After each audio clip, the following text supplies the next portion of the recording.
சொன்னாங்க, கண்டிஷன்ஸை ஃபாலோ பண்ணுங்கடா, கண்டிஷன்ஸை ஃபாலோ பண்ணுங்கடான்னு.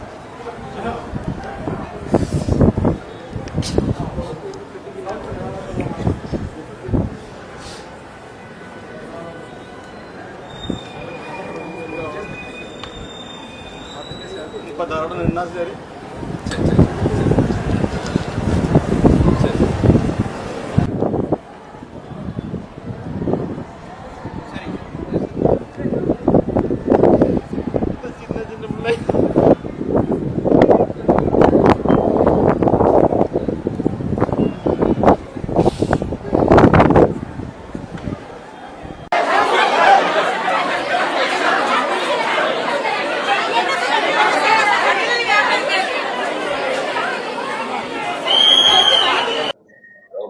சொல்லுங்க சார். ஒரு டிவிடியில் வந்து அந்த 41 பேருக்கு மேலே உயிரிழந்திருக்கிறாங்க.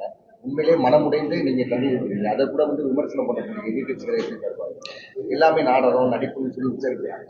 இது மாதிரி நிகழ்வுகளை இப்போ பேசும்போது நான் சொன்னேன். நான் உணர்ச்சிகளும் அறிவும் சார்ந்து பேலன்சிங்காக தான் ஒரு பேச்சை அமைந்திட வேண்டும் அப்படின்னு நான் சொல்லியிருக்கேன். இந்த பேச்சாளர்களுக்கு மட்டுமல்ல, ஒட்டுமொத்தமாக ஒரு தமிழ் இனத்திற்காக சொல்லக்கூடியதாகவும் அதை நாம் பார்க்க வேண்டும்.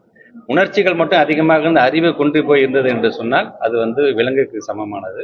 அல்லது உணர்ச்சிகள் கம்மியாயிட்டு அறிவு மட்டும் அதிகமாக இருந்துச்சுன்னா அது மரத்துக்கு சமமானது என்று எப்படி வள்ளுவன் சொல்லியிருக்காரோ அந்த குரலை தான் நான் மேற்கொள்ளிட்டு நான் பார்த்துருக்கேன். நான் என்னை பொறுத்த வரைக்கும் முதல்ல நாம மனுஷன். குறிப்பாக அங்கே பேசும்போது எல்லாரும் சொன்ன மாதிரி ரொம்ப சுருக்கமாக சொல்ல வேண்டும் என்று சொன்னால், ஒரு கள்ள கடவுளா மாற்ற தெரிஞ்சவனுக்கு ஒரு மனிதனாக மாற மறந்துட்டான் அப்படிங்கிறது தான் என்னோட கருத்தாங்க.